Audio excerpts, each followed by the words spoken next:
When Marcus walked into the family reunion in his thrift store clothes, his sister's pharmaceutical CEO whispered something that made everyone's jaw drop. "Wait, you're that Rodriguez? The one worth $500 million?" What happened next completely destroyed this family's perception of their failed veteran brother forever. Marcus Rodriguez parked his weathered 2012 Honda Civic outside the elegant Riverside Country Club. The parking lot was filled with luxury vehicles, BMW sedans, Mercedes SUVs, and sleek Teslas that gleamed under the afternoon sun. Before we jump back in, tell us where you're tuning in from. And if this story touches you, make sure you're subscribed, because tomorrow, I've saved something extra special for you. His modest car looked painfully out of place among the expensive metal, but Marcus had learned long ago not to care about appearances. At 38, Marcus carried himself with the quiet dignity of someone who had seen both the worst and best of humanity. His brown hair was kept short and neat, a habit from his military days, and his dark eyes held a depth that suggested experiences far beyond his years. Today he wore a simple navy button-down shirt and khakis, clean, pressed, but clearly not designer clothes. To anyone watching, he looked like maintenance staff rather than a guest at one of Portland's most exclusive venues. Inside his wallet, next to his veteran's ID card, Marcus kept a worn photograph of his unit from Kandahar province. 7 smiling faces in desert camouflage, arms around each other's shoulders, only 3 of them had made it home. The image served as a daily reminder of what truly mattered in life: loyalty, sacrifice, and the bonds forged in impossible circumstances. Everything else was just noise. Marcus checked his phone. The Rodriguez family reunion was scheduled to start at 3 a.m., an annual tradition that had become increasingly painful over the past 5 years since his discharge from the army. His sister Carmen had organized it this year, probably as a networking opportunity for her pharmaceutical sales career. She always managed to turn family gatherings into business events, complete with potential clients and colleagues from her company, Meridian Pharmaceutical. The country club's main entrance featured tall glass doors framed by polished brass, and a uniformed valet, who nodded politely as Marcus approached. Inside, the lobby was all marble floors and crystal chandeliers, the kind of ostentatious wealth that Marcus found simultaneously impressive and slightly ridiculous. He'd grown up in a working-class neighborhood where a night out at Denny's was considered fancy dining. "Excuse me, sir," called a voice from behind the reception desk. A young woman in a crisp blazer approached with a professional smile. "Are you here for the Rodriguez family event?" "Yes, I'm Marcus Rodriguez," he replied quietly, his voice carrying the measured tone of someone accustomed to briefings and tactical communication. The receptionist's smile faltered slightly as she took in his modest appearance, her eyes quickly scanning from his off-the-rack shirt to his simple black shoes. "Oh, I see. The event is in the Aurora room, just down that hallway. You'll find it easily." Her tone had shifted to something Marcus recognized immediately, the subtle condescension reserved for people who clearly didn't belong in upscale establishments. He'd encountered it countless times over the past 5 years, from bank tellers to restaurant hostesses, to real estate agents. The assumption was always the same: veteran equals struggling, discount clothes equals financial problems, modest car equals failure to launch. Walking through the country club's carpeted halls, Marcus passed walls lined with photographs of distinguished members, local business leaders, politicians, and old money families who had shaped Portland's development over the decade. Oil paintings in gilded frames depicted hunting scenes and pastoral landscapes, while glass cases displayed golf trophies and charitable awards. It was a world of inherited privilege and corporate success, one that felt as foreign to him as the mountains of Afghanistan once had. The Aurora room buzzed with conversation as Marcus entered, spotting familiar faces mixed with strangers in expensive suits. His extended family had gathered as usual: cousins, aunts, uncles, and family friends, all dressed in their finest clothes for the annual show of prosperity and achievement. The room itself was impressive, with floor-to-ceiling windows overlooking the golf course and a buffet table laden with catered delicacies. His mother, Elena Rodriguez, noticed him first. At 65, she still possessed the fierce energy that had carried her through decades of raising 4 children on a secretary's salary after his father's death. Her face lit up when she saw him, but Marcus caught the quick, worried glance she cast at his simple outfit compared to everyone else's designer clothing. "Mijo," she called out, using the Spanish endearment from his childhood. "You made it. Come, come, meet some of Carmen's colleagues." Carmen appeared beside their mother, resplendent in a tailored black dress that probably cost more than Marcus spent on clothes in a year. At 34, his younger sister had built a successful career in pharmaceutical sales, driving a leased BMW and living in a downtown condo that she loved to feature on social media. Her smile was warm but tinged with the familiar mixture of love and pity that had characterized their relationship since his return from service. "Marcus, so good to see you," Carmen said, embracing him briefly. "I wasn't sure you'd make it. I know these events aren't really your thing anymore." The phrase stung slightly because it was true. Since leaving the army, Marcus had become increasingly uncomfortable with large social gatherings, preferring quiet evenings and small groups of close friends. What his family interpreted as antisocial behavior was actually a common adjustment challenge for veterans transitioning back to civilian life. "Wouldn't miss it," Marcus replied, his military training helping him maintain a neutral expression despite the growing knot in his stomach. He could already feel the familiar weight of family expectations and judgments settling on his shoulders like a heavy pack during a long march.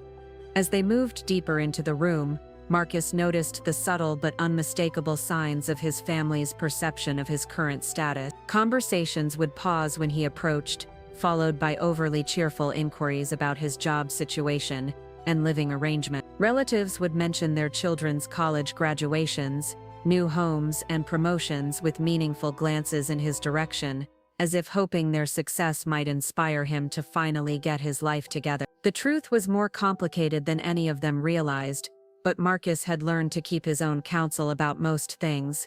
His brother David spotted him first, weaving through the crowd with the confident stride of someone who had never questioned his place in the world. At 35, David worked as a regional manager for a tech company, earning 6 figures and never letting anyone forget it. His Hugo Boss suit probably cost more than Marcus spent on rent for 3 months, and his Rolex caught the afternoon light streaming through the country club's window. Well, look what the cat dragged in," David said with a grin that didn't quite reach his eyes. "Marcus, glad you could tear yourself away from what is it you're doing these days? Still delivering pizzas?" The comment hit its mark just as David intended. Marcus had worked briefly for a local pizza delivery service during his first year back from Afghanistan, struggling with the transition to civilian life like many veterans. It had been a temporary job while he figured out his next move, but his family had never let him forget it. "Just keeping busy," Marcus replied evenly, his military training helping him maintain composure in the face of deliberate provocation. He'd learned long ago that rising to David's bait only encouraged more attack. "Keeping busy," David repeated with a chuckle, turning to address their cousin Miguel, who had just joined them. "You hear that, Miguel? Marcus is keeping busy. That's code for unemployment, right, bro?" Miguel Ramirez, wearing an expensive charcoal suit that marked him as another family success story, laughed uncomfortably. As a commercial real estate agent, Miguel had done well for himself, recently purchasing a house in Portland's trendy Pearl District. "Come on, David, cut him some slack." "Slack?" David's voice rose slightly, drawing attention from nearby relatives. "Miguel, our boy Marcus here is 38 years old." 38? Most guys our age are buying houses, getting married, building careers, and what's our war hero do? Living in that studio apartment in Southeast Portland, driving a car older than some of these cocktail waitresses. The words stung because they contained just enough truth to be effective. Marcus did live in a modest studio apartment, and his Honda Civic was indeed well over a decade old. What David didn't understand, what none of them understood, was that these were choices, not limitations. Their Aunt Rosa approached the group, her designer handbag swinging as she walked. At 58, she worked as a bank manager and had always prided herself on being the family's voice of wisdom and tough love. "What are you boys discussing so intently?" "We're trying to figure out Marcus's 5-year plan," David said with mock seriousness. You know, career goals, life objectives, that sort of thing. So far we've established that he's keeping busy. Rosa studied Marcus with the analytical gaze she probably used on loan applicants. Miguel, you know I love you, but don't you think it's time to get serious about your future? You're not getting any younger and the job market isn't going to get easier. I appreciate the concern, Tia Rosa, Marcus said quietly, using the Spanish term for aunt that he'd grown up with, but I'm doing fine. Fine, David interjected. Preparing and narrating this story took us a lot of time. So if you are enjoying it, subscribe to our channel. It means a lot to us. Now back to the story. Marcus, buddy, let me paint you a picture of Fine. Fine is Carmen closing million-dollar pharmaceutical deals. Fine is Miguel selling commercial properties downtown. Fine is me, managing a team of 30 software engineers. You delivering Chinese food on weekends is not fine. The conversation was beginning to attract more family members, drawn by David's increasingly loud voice and theatrical gestures. Marcus could see his mother watching from across the room, her face creased with worry and embarrassment. Elena Rodriguez had worked 2 jobs to put her children through college, and seeing one of them struggling, or appearing to struggle, was clearly painful for her. Carmen appeared at Marcus's elbow, her pharmaceutical sales smile fixed firmly in place. What's all the commotion over here? People are starting to stare. Just having a heart-to-heart with our little brother about his career trajectory, David explained, clearly enjoying the audience that was gathering, or lack thereof. David, that's enough, Carmen said, but her tone lacked real conviction. Marcus could see the conflicted emotions playing across her face, sisterly loyalty warring with genuine embarrassment about his apparent lack of ambition. Uncle Roberto, David's father and the family's self-appointed patriarch, joined the growing circle. At 68, he'd built a successful plumbing business from nothing, and believed firmly that hard work and financial success were the only measures of a man's worth. What's this about Marcus and careers? Nothing, Dad. Miguel tried to intervene, but Roberto waved him off. No, let me hear that. Marcus, Migo, your cousin tells me you're still between opportunities. Roberto's euphemistic language couldn't disguise the judgment in his voice. Marcus felt the familiar weight of family expectations pressing down on him, like the gear he used to carry on patrol. Every face in the growing circle showed the same mixture of pity, concern, and barely concealed frustration. They saw a 38-year-old veteran who couldn't get his life together, a disappointment, who delivered food and lived in a studio apartment, while his siblings and cousins built successful careers and accumulated the material markers of adult achievement. Actually, Marcus began, his voice still calm but carrying a subtle edge that his military friends would have recognized as a warning sign, I think there might be some misunderstandings about my situation.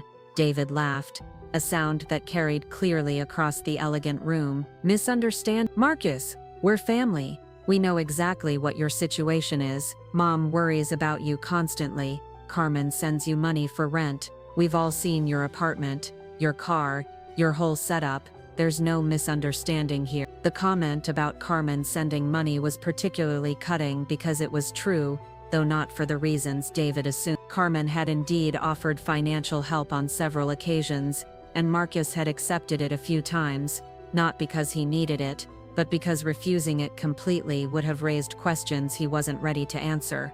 The military really messed you up, didn't it? Roberto said, his voice carrying the blunt directness of his generation. All that time overseas, and for what? You come back and can't even hold down a real job. It's a shame, really, such a waste. Marcus stood perfectly still, his face betraying no emotion, but inside something was beginning to shift. These were the people who had raised him, loved him, supported him through his deployment. They meant well, but their narrow definition of success and their assumptions about his capabilities were starting to cross lines that even family shouldn't cross. The circle of family members had grown larger, and Marcus could feel their collective judgment pressing against him like a physical weight. Conversations throughout the Aurora room had quieted as relatives strained to hear the increasingly heated discussion taking place near the windows, overlooking the golf course. His cousin Sophia, who worked as a marketing director for a local advertising agency, stepped into the circle with the confident air of someone accustomed to managing difficult conversation. "You know, Marcus, I might be able to help you out. My company is looking for entry-level position. The pay isn't great, maybe $35,000 to start, but it's steady work, and you'd get benefits." The offer was delivered with the kind of patronizing kindness that hurt more than David's direct insults. Sophia genuinely believed she was helping, which made it worse somehow. Marcus could see in her eyes the same assumption that everyone else carried, that he was desperate, grateful for any opportunity, unable to command respect or decent compensation in the professional world. "That's very thoughtful," Marcus replied carefully, "but I'm not currently looking for employment." David burst out laughing, a harsh sound that cut through the room's refined atmosphere. "Not looking for employment? Marcus, buddy, what exactly do you think you're going to do? Wait for your military pension to kick in when you're 65. Reality check. You need to work like the rest of us adults." Carmen placed a warning hand on David's arm, but he shrugged it off, clearly enjoying his role as the family's voice of tough love. The pharmaceutical sales world had taught Carmen to read social dynamics carefully, and she could sense that this confrontation was spiraling beyond normal family teasing into something more destructive. "Maybe we should table this conversation," she suggested diplomatically. "This is supposed to be a celebration, after all." No, interrupted their Aunt Rosa, her bank manager instincts taking over. "This is exactly the kind of conversation this family needs to have. Marcus, sweetheart, we're worried about you, really worried. You're almost 40 years old, and you have nothing to show for it. No house, no career, no wife, no children. What happens when mom isn't around to worry about you anymore?" The comment about their mother hit particularly hard because Elena Rodriguez had indeed spent countless sleepless nights worrying about her veteran son's adjustment to civilian life. Marcus could see her across the room pretending to chat with her sister but clearly listening to every word of the confrontation. Her face was flushed with embarrassment, and she kept glancing toward the exit as if considering escape. Uncle Roberto stepped closer, his voice dropping to what he probably considered a confidential tone, but was still loud enough for half the room to hear. "Marcus, I'm going to be straight with you because that's what family does. You're living like a college student, not a grown man. That apartment of yours, I drove by it last month. It's in a neighborhood where my plumbers won't work after dark. Your car looks like it belongs in a junkyard, and don't get me started on those clothes." He gestured dismissively at Marcus's simple button-down shirt and khakis, the same outfit that had drawn condescending looks from the country club staff. "This is Portland's premier social club, and you show up looking like you raided a Goodwill store. Have you no pride? No self-respect?" The word pride hung in the air like a challenge. Marcus had learned about pride in the mountains of Afghanistan, watching soldiers sacrifice everything for their brothers in arms. He'd seen real pride in the faces of Afghan interpreters, who risked their lives to help American forces, despite knowing they might never see their families again. The kind of pride these people were talking about, measured in designer labels and luxury cars, seemed hollow by comparison. David, emboldened by his father's support, pressed the attack further. "You know what I think happened? I think the military broke you, Marcus. All that trauma, all that violence, it scrambled your brain. You came back damaged goods, and now you can't function in the real world. Maybe you should look into disability benefits or something. At least then you'd have a steady income." The suggestion that he was mentally damaged drew shocked gasps from some of the older relatives, but David seemed oblivious to the line he'd just crossed. In his mind, he was being helpful, offering a practical solution to what he saw as his brother's obvious limitations. Carmen's face went pale. "David, that's completely inappropriate, is it?" David continued, his voice rising with conviction. "Look at him, Carmen. Look at our brother. Does this look like a man who has his life together? Does this look like someone who's capable of making rational decisions about his future?" Marcus stood perfectly still, his military training helping him maintain composure despite the increasingly personal nature of the attack. But something was changing in his posture, a subtle shift that his combat veterans would have recognized immediately. It was the moment when patience transforms into something more dangerous. Miguel, sensing the growing tension, tried to lighten the mood with nervous laughter. "Come on, guys. Maybe we should grab some drinks and talk about something else. How about those trailblazers, huh? But Uncle Roberto wasn't finished. No, Miguel, this is important. Marcus needs to hear this from people who love him. He turned back to Marcus with the earnest expression of someone delivering unwelcome but necessary truth. Son, you're wasting your life. You had your adventure in the army, and that's fine. But now it's time to grow up and join the rest of us in the adult world. Get a real job, buy a house, find a nice girl and settle down. Stop living like a teenager. The patriarch's words carried the weight of generational authority, the voice of a man who had built something from nothing and expected others to follow his blueprint for success. Around the circle, heads nodded in agreement. This was the family consensus. Marcus was a failed adult who needed intervention. We're staging an intervention, David announced suddenly, as if the idea had just occurred to him. That's what this, an intervention for a man who's given up on life. The word intervention seemed to galvanize the group,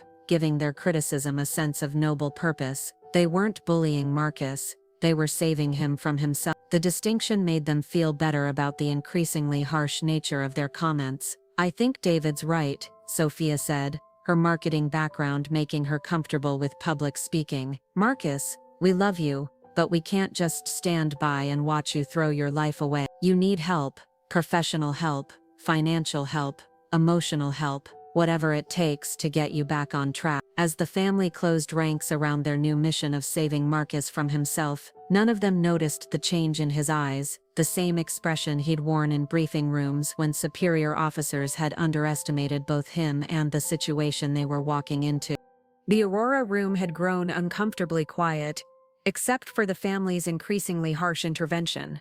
Other guests at the country club began casting curious glances toward the Rodriguez gathering, some recognizing the unmistakable dynamics of family drama playing out in their elegant sanctuary. David, riding high on what he perceived as family support for his tough love approach, decided to escalate even further. You know what your problem is, Marcus? You think the world owes you something because you wore a uniform? Well, newsflash, nobody cares about your service anymore. That was years ago. What have you done lately? The comment about his military service being irrelevant struck like a physical blow. Marcus thought of Staff Sergeant Williams, who had died pulling wounded civilians from a bombed marketplace in Kabul. He thought of Lieutenant Chen, who had sacrificed her life to save an Afghan school from insurgents. Their service would never be years ago to him. It was eternal, sacred, and definitely not something to be dismissed by someone who had never risked anything more dangerous than a paper cut. Carmen saw the change in her brother's eyes and tried desperately to redirect the conversation. David, enough. This isn't helpful. But David was beyond listening, intoxicated by his role as the family's voice of brutal honesty. No, Carmen. Someone needs to say what everyone's thinking. Look at him. He's almost 40, living like a college dropout, delivering food for spending money. It's embarrassing. It's embarrassing for all of us. Uncle Roberto nodded gravely, as if David was expressing profound wisdom rather than cruel judgment. The boy's right, Carmen. Sometimes love means telling hard truths. Marcus needs to understand that his current path leads nowhere good. Aunt Rosa stepped forward, her voice taking on the authoritative tone she used with problematic loan applicants. Marcus, we've talked about this before, but you haven't listened. Maybe it's time for some consequences. Some motivation to change. What kind of consequences? Sophia asked, genuinely curious about this new direction in their intervention. Rosa's eyes gleamed with the satisfaction of someone who believed she had found the perfect solution. Well, for starters, maybe it's time Mom stopped enabling this behavior. No more money, no more free dinners, no more rescue operations when his rent is due. The suggestion hit Elena Rodriguez like a slap. Across the room, the elderly woman's face crumpled with anguish. The idea of cutting off support for any of her children was painful beyond description. But the family's united front was making her question her own judgment about Marcus's needs. David seized on his aunt's suggestion with enthusiasm. Exactly. Tough love. No more safety net. Maybe when Marcus gets evicted from that studio apartment, he'll finally understand that actions have consequences. And no more invitations to family events until he gets his act together, added Miguel, caught up in the group's momentum. Why should he get to enjoy family celebrations when he contributes nothing? The circle of relatives nodded in agreement, their intervention taking on the righteous fervor of people convinced they were saving a loved one from himself. They had transformed from a loving family into a tribunal, passing judgment on Marcus's worth based on their narrow definitions of success and respectability. Marcus listened to their pronouncements with the same calm expression he'd worn during mission briefings. But inside, something fundamental was shifting. These people, his own family, were prepared to abandon him based on assumptions they'd never bothered to verify. They were willing to cut him off from the people who should love him unconditionally, all because his lifestyle didn't match their expectations. "You know what?" David announced, his voice carrying across the now silent room. "I think we should make this official. A formal family decision. Marcus either gets professional help, finds a real job, and starts acting like a responsible adult, or he's out. No more family gatherings, no more support, no more pretending everything is fine." The ultimatum hung in the air like a challenge. Around the circle, Marcus could see relatives weighing David's proposal, some looking uncomfortable but none willing to speak against what had become the family consensus. Even Carmen, who clearly had reservations, remained silent in the face of such unified opinion. Uncle Roberto cleared his throat, assuming his role as family patriarch. "I think David raises valid points. Marcus, we love you, but love sometimes means setting boundaries. You can't continue living like this indefinitely. So what's it going to be?" David pressed, his voice echoing slightly in the high-ceilinged room. "Are you going to accept help and change your life, or are you going to keep pretending that living like a homeless person is somehow noble?" The comparison to homelessness was the final straw, crossing a line that even family loyalty couldn't excuse. Marcus had worked with homeless veterans, had seen the struggles of men and women who had given everything for their country only to be abandoned by the society they'd protected. Using their pain as a weapon against him was unconscionable. For the first time since the confrontation began, Marcus spoke with the quiet authority that had once commanded respect from soldiers under fire. "I think," he said slowly, his voice carrying the measured precision of someone choosing words carefully, "that you've all made some interesting assumptions about my situation." David laughed, but the sound was forced, lacking his earlier confidence. Something in Marcus's tone had shifted the room's energy in a way that made everyone slightly uncomfortable. "Assumptions? Marcus, we know your situation. We've seen your apartment, your car, your whole setup. There's nothing to assume." "Actually," Marcus continued, his military bearing becoming more pronounced with each word, "there's quite a lot you don't know about my living situation, my financial status, and especially about what I've been doing for the past 5 years. Carmen felt a chill of premonition, sensing that they had pushed their brother towards some kind of revelation that might change everything. "Marcus, what are you talking about?" But before Marcus could respond, a commotion near the Aurora room's entrance interrupted the family drama. A small group of people in expensive suits had entered, led by a woman in her 50s, whose presence immediately commanded attention. She moved with the confident bearing of someone accustomed to boardrooms and high-stakes negotiations. Carmen's face went pale as she recognized the newcomer. "Oh my God, that's Victoria Blackwood. She's the CEO of Meridian Pharmaceuticals, my company's biggest client." The timing couldn't have been worse. Here was Carmen's most important professional contact, arriving just as the family was publicly humiliating Marcus in one of Portland's most exclusive venues. Victoria Blackwood moved through the Aurora room with the commanding presence of someone who had spent decades at the top of corporate hierarchies. As CEO of Meridian Pharmaceuticals, she controlled a billion-dollar empire that employed thousands across the Pacific Northwest. Her arrival sent ripples of recognition through the country club's elite gathering. This was not someone who made casual social appearances. Carmen's panic was visible as she watched her most important client approach. Meridian Pharmaceuticals represented her largest commission source, and Victoria Blackwood's opinion could make or break careers in the pharmaceutical sales world. Having the CEO witness her family's public intervention of Marcus was a professional nightmare of epic proportions. "Carmen Rodriguez," Victoria called out warmly, extending her hand as she approached the family circle. "What a pleasant surprise to see you here. I was just meeting with the club's board about our upcoming charity gala." Carmen forced her most professional smile, desperately hoping to redirect attention away from the family drama that had been unfolding. "Miss Blackwood, how wonderful to see you. This is actually my family's annual reunion. Let me introduce you to everyone." But Victoria's attention had already shifted to Marcus, her expression changing from polite interest to something approaching shock. She stopped mid-stride, her experienced executive gaze fixed on the man her client's family had just finished publicly humiliating. "I'm sorry," Victoria said slowly, her voice carrying a note of disbelief, "but are you Marcus Rodriguez?" The question hung in the air like a bomb waiting to explode. Marcus met her gaze with the calm composure that had served him well in both military operations and boardrooms, nodding slightly in acknowledgement. David, oblivious to the undercurrents of recognition between Marcus and the pharmaceutical CEO, stepped forward with his characteristic lack of social awareness. "Oh, you know our brother? That's surprising. Marcus doesn't really move in professional circles." Victoria's eyebrows rose at David's condescending tone, her corporate instincts immediately recognizing the family dynamics at play. "Professional circles?" she repeated, her voice carrying the subtle edge that made pharmaceutical executives across the region nervous. "I think there might be some confusion here."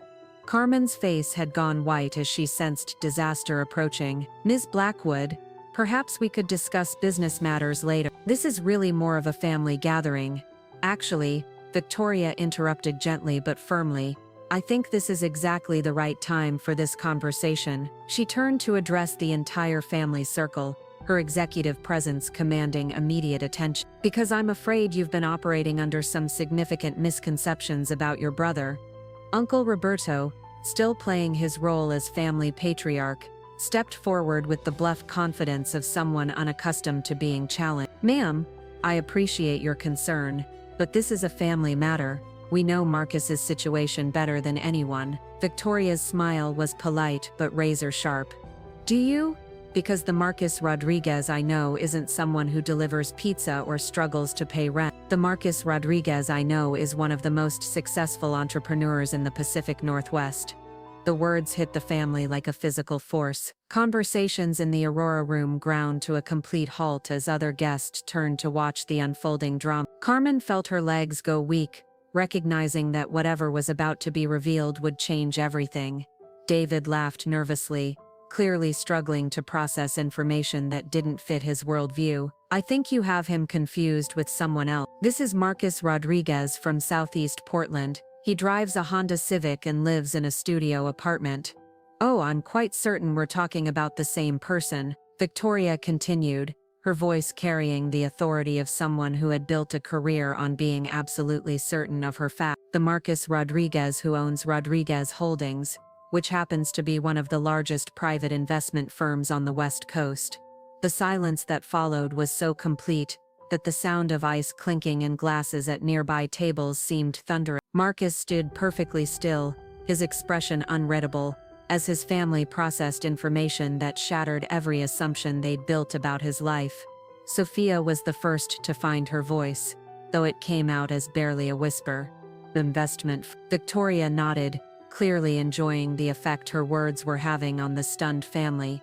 "Rodriguez Holdings manages a portfolio worth approximately $500 million. They own significant stakes in technology companies, real estate developments, and medical device manufacturers throughout Oregon and Washington." Carmen's pharmaceutical sales background had taught her to recognize major players in the regional business community, but somehow she had never connected her quiet brother with the mysterious Rodriguez Holdings that frequently appeared in business journals and acquisition reports. "That's impossible," David said, his voice cracking slightly. "Marcus delivers pizza, he lives in a studio apartment, he drives a car that's older than some of these waitresses." Marcus finally spoke, his voice carrying the quiet authority that had once commanded soldiers in combat zones. "I do live in a studio apartment, David, because I own the entire building. I drive an old Honda because it's reliable and doesn't draw attention, and I've never delivered pizza in my life. That was an assumption you made and never bothered to verify." The revelation hit Uncle Roberto like a physical blow. "You own the building?" "I own 17 buildings in southeast Portland," Marcus replied calmly, "plus commercial properties downtown, a technology incubator in the Pearl District, and substantial investments in companies you've probably heard of but never connected to my name." Victoria smiled with the satisfaction of someone watching a masterfully executed business maneuver. Rodriguez Holdings operates very quietly, by design. Marcus prefers to maintain his privacy and avoid the kind of attention that comes with public displays of wealth. Aunt Rosa, her banking background making her quick to grasp financial implications, stammered out a question. But if you're worth that much money, why do you live so modestly? Why didn't you tell us?" Marcus's expression softened slightly as he looked at his confused and embarrassed family. "Because I wanted to see who you really were when you thought I had nothing to offer. I wanted to know if your love was conditional on my success."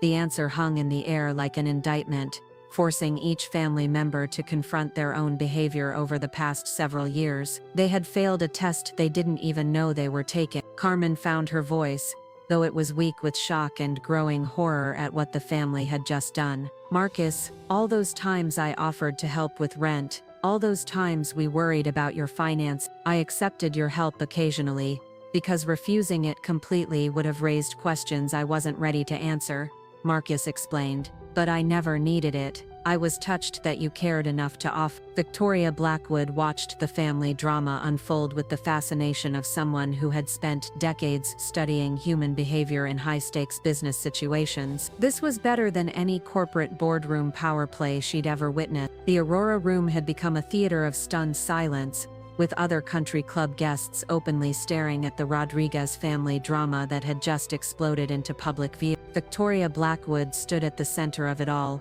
clearly relishing her role in dismantling years of family assumptions with surgical precision. David's face had gone through several color changes, from red embarrassment to pale shock to a sickly green as the full implications of Marcus's revelation sank in. The brother he had just finished calling a damaged failure was worth more money than David would see in 10 lifetimes. The man he had suggested needed entry-level employment could have bought David's entire tech company without affecting his investment portfolio. "This can't be real," David whispered, more to himself than to anyone else. "This has to be some kind of mistake. Marcus, tell them this is a joke." But Marcus's expression remained calm and serious, the same controlled demeanor he had maintained throughout their brutal intervention. "No joke, David. Rodriguez Holdings has been operating for 5 years now. We manage investments for several major institutional clients, plus my own portfolio." Victoria nodded approvingly, clearly impressed by Marcus's understated presentation of his success. "Marcus is being modest. Rodriguez Holdings isn't just successful, it's legendary in our business community for its strategic acquisitions and ethical practices. When Marcus identifies an investment opportunity, smart money follows." Carmen felt her world tilting on its axis as she processed the professional implications of what had just transpired. Her family had just publicly humiliated one of the Pacific Northwest's most influential business figures, someone whose investment decisions could affect the very pharmaceutical companies she represented. The career ramifications were staggering. "The Meridian expansion project," Carmen said suddenly, her pharmaceutical sales background connecting dots that terrified her. "The new research facility in Beaverton. Rodriguez Holdings is one of the investors, isn't it?" Victoria's smile was answer enough. "Marcus's firm provided crucial funding for our expansion. His support allowed us to accelerate our timeline by 18 months. Uncle Roberto, who had spent the afternoon lecturing Marcus about pride and success, now looked like he might actually be physically ill. His own plumbing business, which he'd built over decades of hard work, was successful by blue-collar standards, but it was barely a rounding error compared to Marcus's wealth. "But why?" Rosa asked, her banking instincts struggling to understand the psychology behind Marcus's deception. "Why live like that when you could afford anything? Why let us think you were struggling?" Marcus's expression grew thoughtful, and for the first time since the confrontation began, he showed a hint of the pain his family's behavior had caused. "Because I wanted to know if your love was real." In Afghanistan, I learned that you discover people's true character when they think you have nothing to offer them. The military reference hit differently now that they understood his actual status. Marcus wasn't a damaged veteran struggling to find his place in the world. He was a highly successful businessman who had chosen humility over ostentation, service over self-promotion. I also learned that wealth changes how people treat you, Marcus continued, his voice carrying the weight of hard-earned wisdom. I wanted to maintain relationships based on who I am, not what I own. Unfortunately, today I discovered that some of those relationships were more conditional than I hoped. Sophia, who had confidently offered Marcus an entry-level marketing position just hours earlier, now realized she had essentially offered a billionaire a job answering phone. The humiliation was so complete that she couldn't even meet his eyes. Miguel tried to salvage something from the wreckage of the family's dignity. Marcus, we didn't know. If we had known, we never would have. That's exactly the problem, Marcus interrupted gently. Your behavior shouldn't change based on my bank account. Either you respect me as a person, or you don't. Either you trust my judgment and decisions, or you don't. My net worth shouldn't be the determining factor. Victoria Blackwood, who had witnessed countless corporate power plays and boardroom betrayals, watched the family dynamics with professional fascination. Marcus, I hope you'll forgive the interruption, but I think your family should understand something else about your character. She turned to address the stunned relatives directly. Rodriguez Holdings could have made significantly more money through aggressive tactics and questionable investments. Instead, Marcus has built his success on ethical practices and community investment. He's created thousands of jobs and funded dozens of charitable organizations throughout Oregon and Washington. The information hit like additional body blows to the family's already shattered assumption. Not only was Marcus incredibly wealthy, but he was using that wealth responsibly, embodying the very values they had accused him of lacking. David, desperate to find some way to minimize his own humiliation, grasped at straws. But Marcus, you let us worry about you. You let Mom send you money. You let Carmen think you needed help with rent. That's dishonest. Marcus's military bearing stiffened slightly at the accusation. I accepted occasional help because completely refusing it would have raised questions. But I was also testing whether your offers came from genuine love or from a sense of superiority. I wanted to see if you could care about me when you thought I was vulnerable. The test results were now painfully clear. When they believed Marcus was struggling, they had offered help, but always with an undercurrent of judgment and condescension. Their assistance had come with lectures, criticism, and demands that he change his lifestyle to match their expectations. Elena Rodriguez, who had remained silent throughout the confrontation, finally approached her son. The elderly woman's face was streaked with tears as she absorbed the full magnitude of what had transpired. Her family had just revealed themselves to be exactly the kind of people she had raised them not to be. Migues, she whispered, using the Spanish endearment from his childhood. I'm so sorry, we failed you today. Marcus's composure finally cracked slightly as he embraced his mother. You didn't fail me, Mom. You raised me to value character over wealth, service over self-interest. That's why I chose to live modestly despite having other options. Victoria watched the mother-son reunion with something approaching respect. In her experience, successful entrepreneurs often became disconnected from their families once wealth entered the equation. Marcus had found a way to test his relationships while building an empire, a level of emotional intelligence that impressed even. The other family members stood frozen in a tableau of shame and regret, each processing their own role in the afternoon's disaster. They had gathered for a reunion, intended to celebrate family bonds, only to discover that those bonds were more fragile than any of them had realized. The Portland Country Club's Aurora Room had transformed from an elegant family reunion into the site of a life-altering revelation that would ripple through the Rodriguez family for years to come. As word of the dramatic confrontation spread through the club's elite social circles, Marcus stood quietly beside his mother, watching his relatives grapple with the destruction of everything they thought they knew about success, family, and character. Victoria Blackwood, recognizing that her presence had served its purpose in revealing the truth, prepared to take her leave. But before departing, she turned to address the stunned family one final time. I hope you understand what an extraordinary man you have in your family. Marcus's business acumen is matched only by his integrity, a rare combination in today's corporate world. She paused, her executive gaze sweeping over David, Uncle Roberto, and the others who had spent the afternoon demolishing Marcus's character. I've seen many wealthy individuals over the years, and I can tell you that Marcus's choice to live modestly while building his empire shows a level of wisdom that most people never achieve. You're fortunate to have him. With that final observation, Victoria excused herself, leaving the Rodriguez family to confront the wreckage of their assumptions, without the buffer of an outside witness. The silence that followed her departure was deafening. David was the first to attempt damage control, his face still pale with shock. Marcus, we didn't know. You have to understand, from our perspective, it looked like you were struggling. We were trying to help. Marcus studied his brother with the same analytical gaze he used to evaluate investment opportunities. Were you trying to help, David? Or were you trying to feel superior? Because there's a difference between offering support and staging a public intervention designed to humiliate someone into compliance. The distinction hit its mark. David's intervention had been performed with an audience, designed as much to showcase his own success as to address Marcus's perceived problems. The realization that his motivations had been exposed left him struggling for work. Carmen approached cautiously, her pharmaceutical sales background making her acutely aware of the professional damage that had just occurred. Marcus, I don't know how to apologize for what just happened. Blackwood is one of our most important clients, and she just witnessed us attacking someone who's been instrumental in funding her company's expansion. The professional implications are concerning. Marcus agreed quietly. But they're not the real issue here, Carmen. The real issue is that my own family was prepared to cut me off because my lifestyle didn't match your expectations.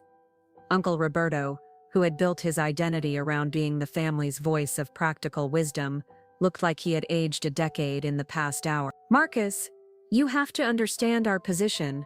We saw a man living in a studio apartment, driving an old car with no apparent career prospects. What were we supposed to think? You were supposed to trust me, Marcus replied simply. You were supposed to believe that I was capable of making my own decisions about my life. Instead, you assumed incompetence and staged an intervention based on incomplete information. Sophia finally found her voice, though it was barely above a whisper. The job offer I made, offering you an entry-level marketing position. God, you must think I'm an idiot. Marcus's expression softened slightly. I don't think you're an idiot, Sophia. I think you were trying to help based on what you believed to be true. But your offer came with an underlying assumption that I was desperate for any opportunity, regardless of my qualifications or experience. The conversation was interrupted by the arrival of several other family members who had been mingling elsewhere in the club. Marcus's cousin Luis approached with his wife and teenage children, completely unaware of the drama that had just unfolded.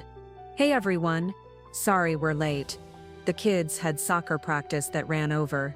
Louise looked around the circle of stunned faces with growing confusion. Why does everyone look like someone died?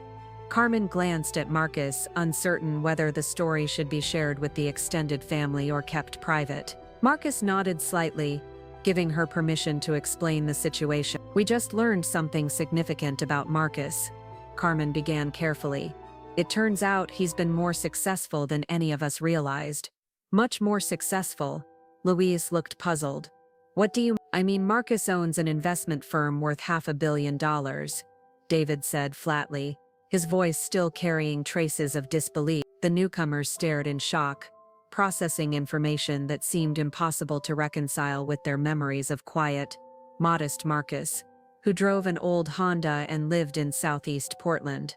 Louise's teenage daughter, Anna, was the first to break the silence. Wait, Uncle Marcus is rich. Like really rich. Really rich, Sophia confirmed, her voice hollow with the memory of her condescending job offer. But Anna's reaction was different from the adults. Instead of shock or embarrassment, she looked genuinely excited. That's so cool. You're like a secret millionaire or something. But why did you keep it secret? Marcus smiled at his young niece.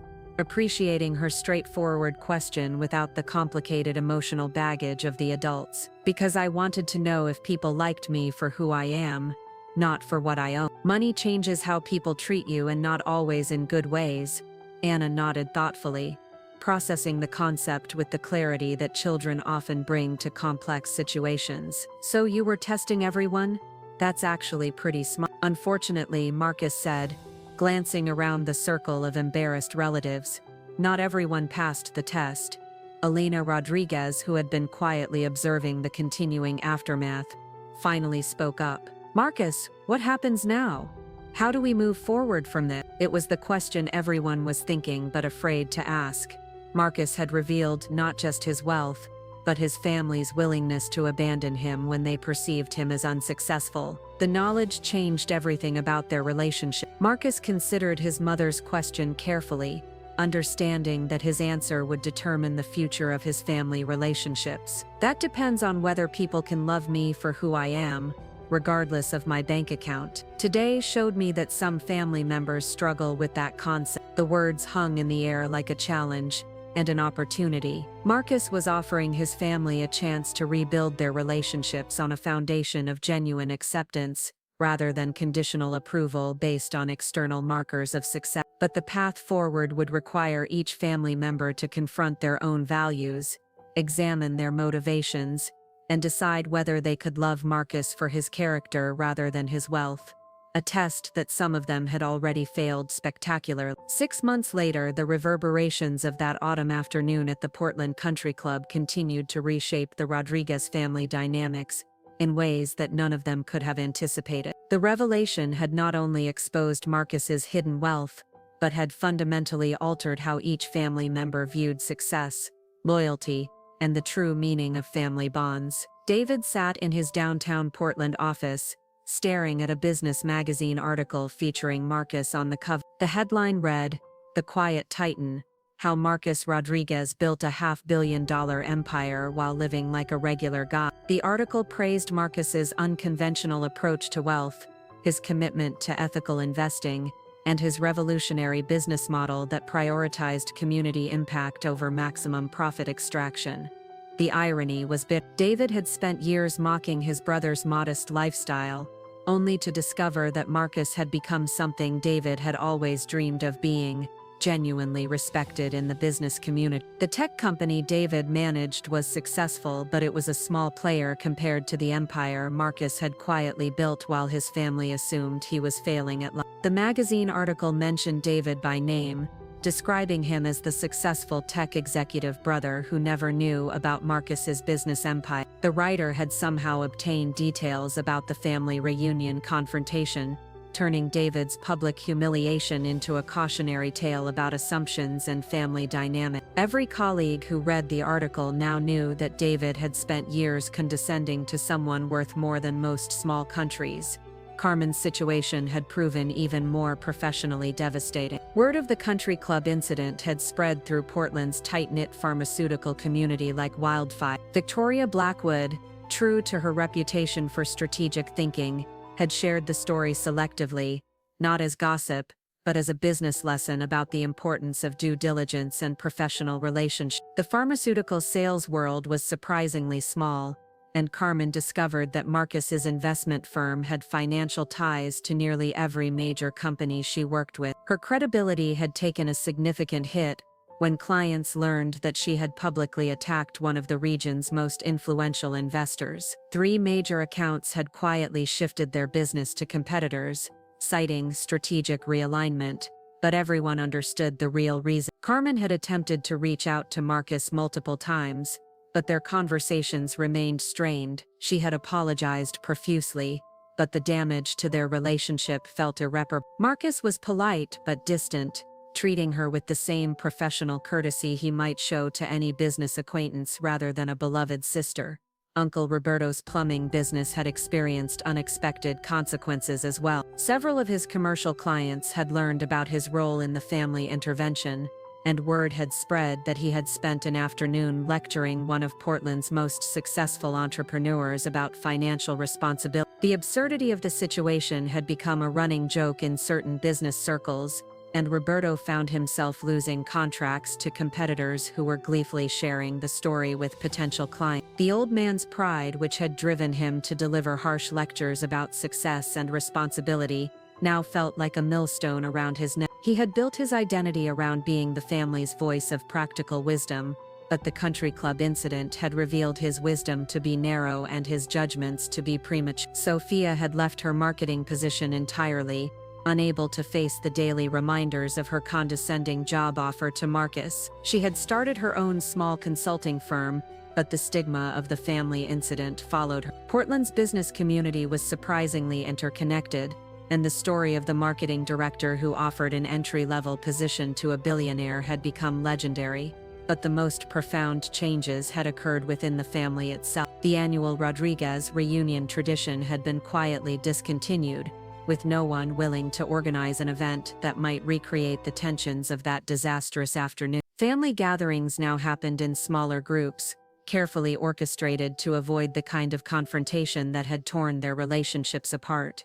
Elena Rodriguez, the family matriarch, had taken the revelations particularly hard. As a mother, she felt responsible for raising children who had failed such a fundamental test of character and loyalty. She had spent decades teaching her children about the importance of family bonds and unconditional love, only to watch them abandon those principles when tested. Her relationship with Marcus remained strong, but she carried the weight of knowing that her other children had revealed themselves to be conditional in their affection. The proud mother who had once bragged about all her successful children now struggled with the knowledge that success had made some of them cruel.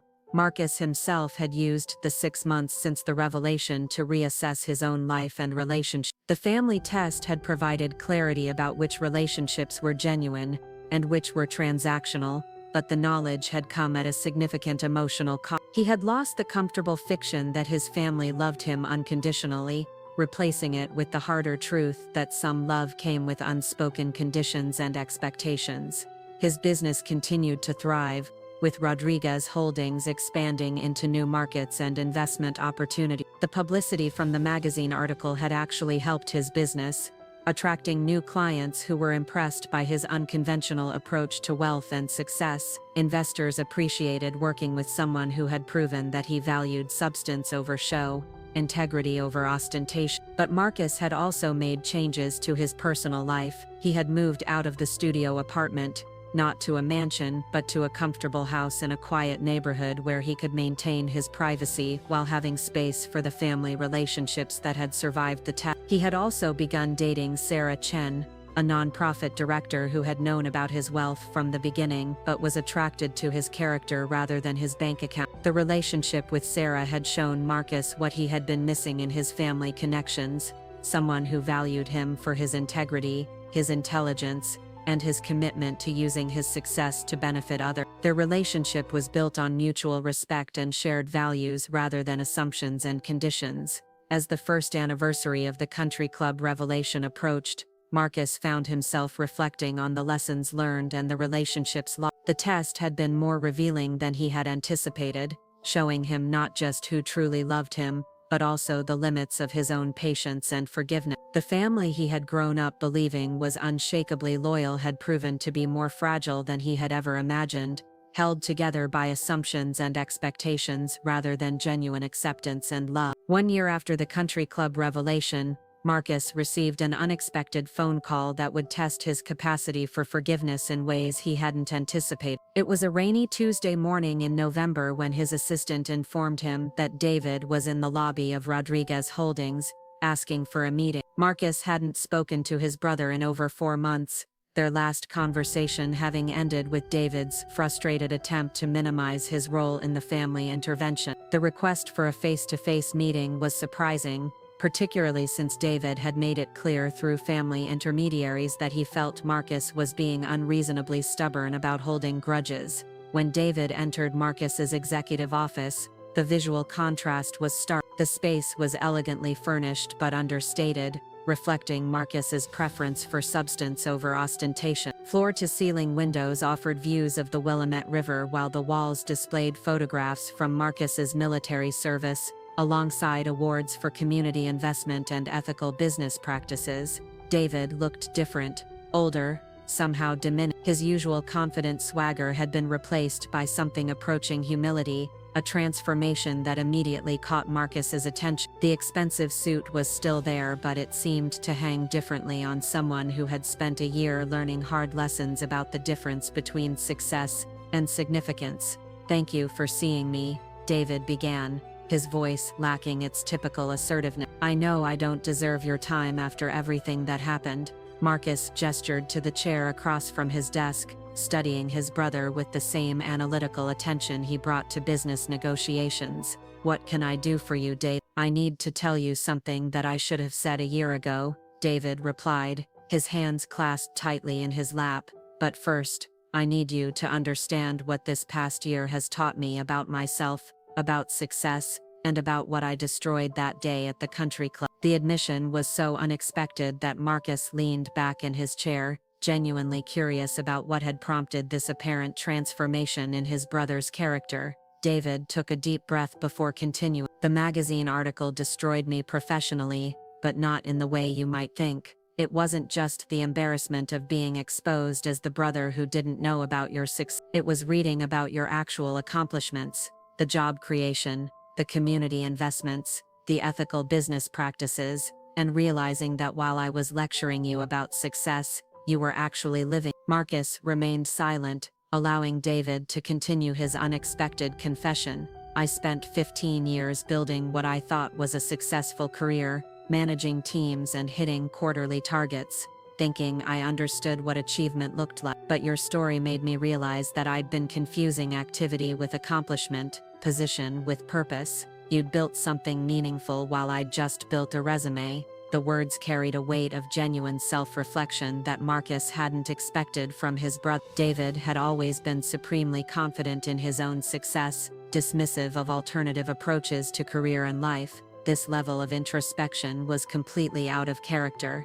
"Last month I was offered a promotion," David continued. "Vice President of Operations, significant salary increase, corner office, the whole package, everything I thought I wanted. But when I got the offer, all I could think about was that day at the country club, and how I'd used my supposed success as a weapon against you." Marcus leaned forward slightly, sensing that David was approaching the real purpose of his visit. "I turned down the promotion," David said quietly. "Instead, I proposed something different to my company. I suggested we create a program to provide technology training and job placement services for veterans transitioning to civilian career. I offered to lead the initiative, even though it meant staying at my current salary level and taking on additional responsibilities without traditional advancement." The revelation was genuinely surprising. David had always been focused on climbing the corporate ladder, accumulating titles and salary increases as proof of his worth. Voluntarily stepping away from advancement to focus on service was completely contrary to his established character. "The program launches next month," David continued. "We're partnering with 3 other Portland companies to create a comprehensive support system for veterans, and Marcus, I named it the Rodriguez Initiative, not because I want credit, but because I wanted to honor the kind of success you actually achieved while I was too blind to see it." Marcus felt a complex mix of emotion, surprise, skepticism, and something approaching hope, but he needed to understand the depth of David's transformation before allowing himself to believe this change was genuine. "That's commendable work, David, but why are you telling me that? What do you want from me?" David's composure finally cracked slightly, his voice becoming rough with emotion. "I want my brother back.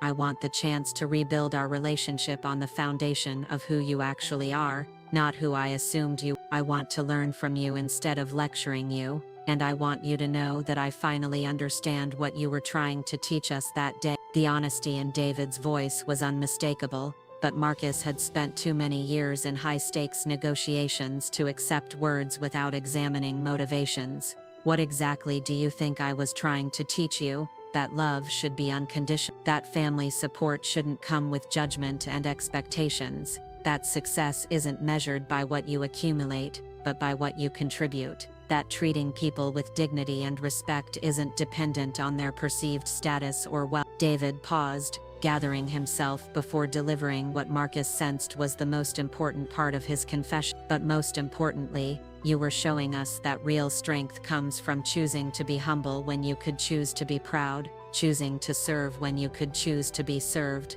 choosing to give when you could choose to take. I spent a year being angry at you for deceiving us, when the truth is that you were showing us what integrity looks like. The words hung in the air between them, carrying the weight of a year's worth of reflection and the hope of possible reconciliation. Marcus could see that his brother was genuinely changed, that the experience had forced David to confront fundamental assumptions about success, family, and character. But forgiveness, Marcus had learned, was more complex than simply accepting an apology. It required rebuilding trust, establishing new boundaries, and determining whether someone's transformation was genuine or temporary. Marcus studied his brother's face across the polished conference table, searching for any sign of manipulation or self-serving motivation behind David's apparent transformation. Years of military intelligence work and high-stakes business negotiations had taught him to read people carefully, to distinguish between genuine emotion and calculated performance. "The Rodriguez initiative is impressive," Marcus said finally, his voice neutral. "But creating a program doesn't automatically repair what happened between us. Trust isn't rebuilt through grand gestures, it's rebuilt through consistent actions over time." David nodded, his expression showing that he understood the enormity of what he was asking. "I know that. I'm not here expecting immediate forgiveness or for things to go back to the way they were. I'm here because I needed you to know that I finally understand what I did wrong, and I'm committed to becoming the kind of brother you deserved all along." Marcus walked to the window overlooking the Willamette River, his thoughts turning to the conversation he'd had with Sarah Chen the previous evening. She had listened to his conflicted feelings about family relationships with the patience of someone who understood that healing required time and careful consideration. "You know what hurt the most about that day at the country club?" Marcus asked, still facing the window. "It wasn't the assumptions about my wealth or success, it was discovering that the people who claimed to love me most were prepared to abandon me when they thought I had nothing to offer." David's voice was quiet when he responded, "I know, and I can't undo that. But Marcus, I want you to understand something that I've learned this year. That day didn't reveal who we truly were. It revealed who we had become. Success, comfort, and social expectations had turned us into people our parents never raised us to." Marcus turned back to face his brother, intrigued by the distinction David was making. "Mom raised us to value character over status, to support each other unconditionally, to measure success by how we treated others, rather than what we accumulated." David continued, "Somewhere along the way, I lost sight of those values. The intervention wasn't about helping you.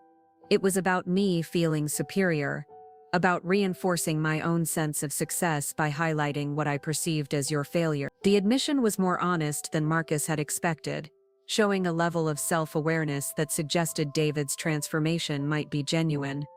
"Tell me about the Rodriguez initiative," Marcus said, settling back into his chair. "How did that come about?" David's expression brightened slightly, but with the enthusiasm of someone discussing meaningful work rather than personal achievement.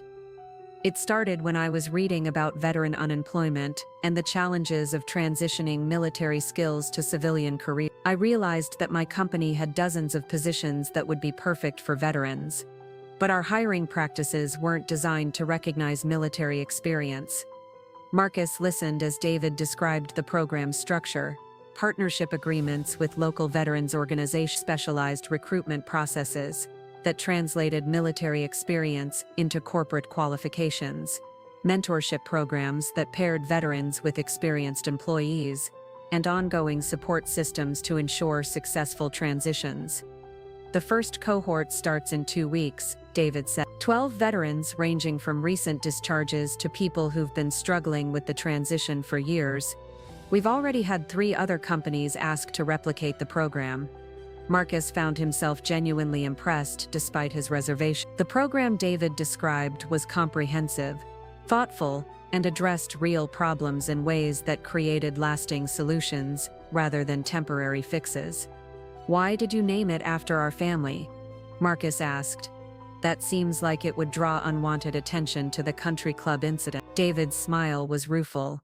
Because I wanted to honor what our name should represent. Instead of being known as the family that publicly humiliated a veteran, I wanted us to be known as the family that helped veterans succeed.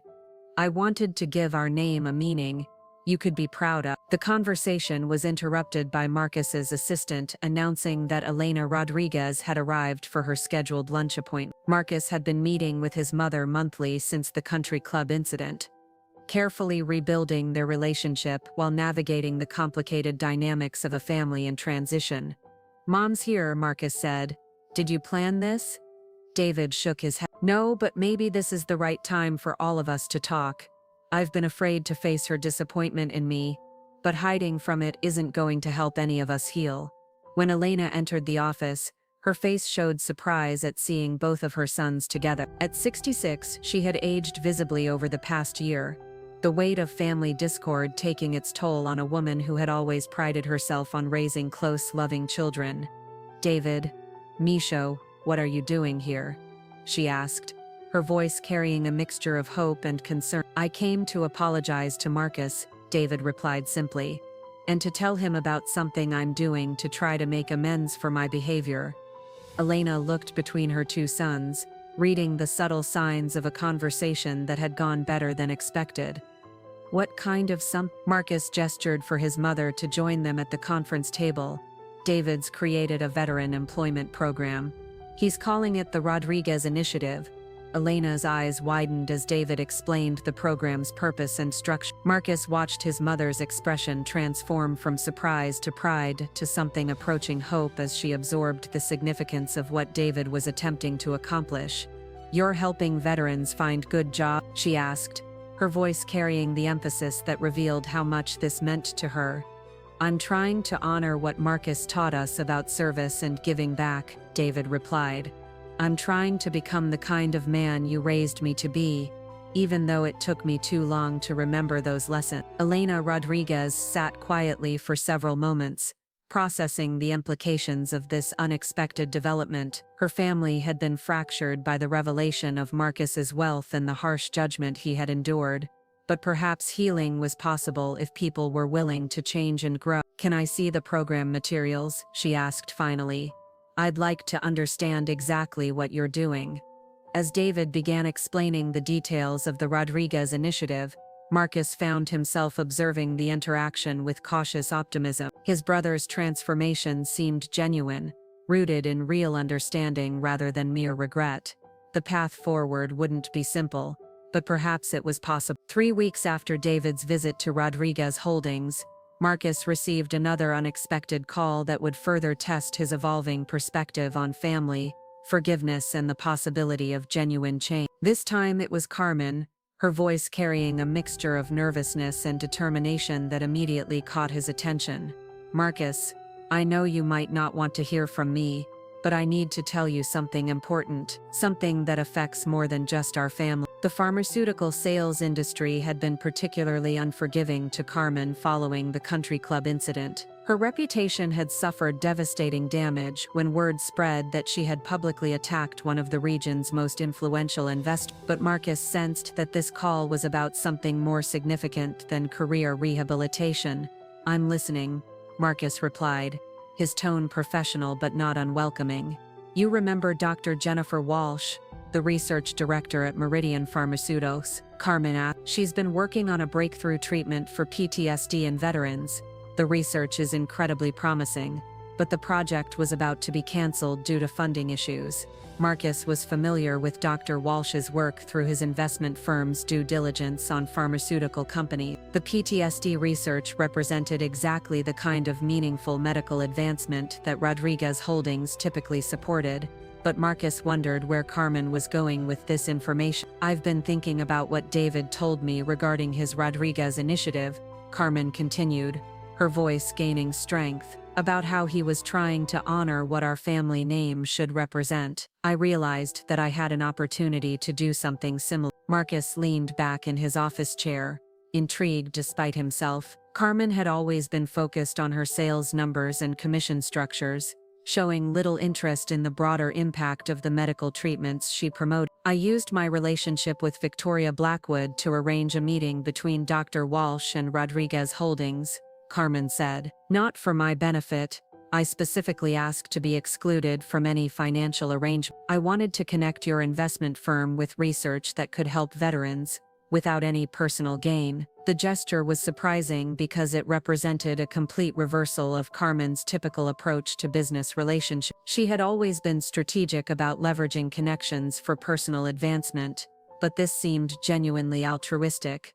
Dr. Walsh is expecting your call, Carmen continued. The research data is extraordinary, Mark. This treatment could help thousands of veterans who are struggling with PTSD. I thought maybe this could be a way for me to contribute something meaningful instead of just trying to apologize for what I did.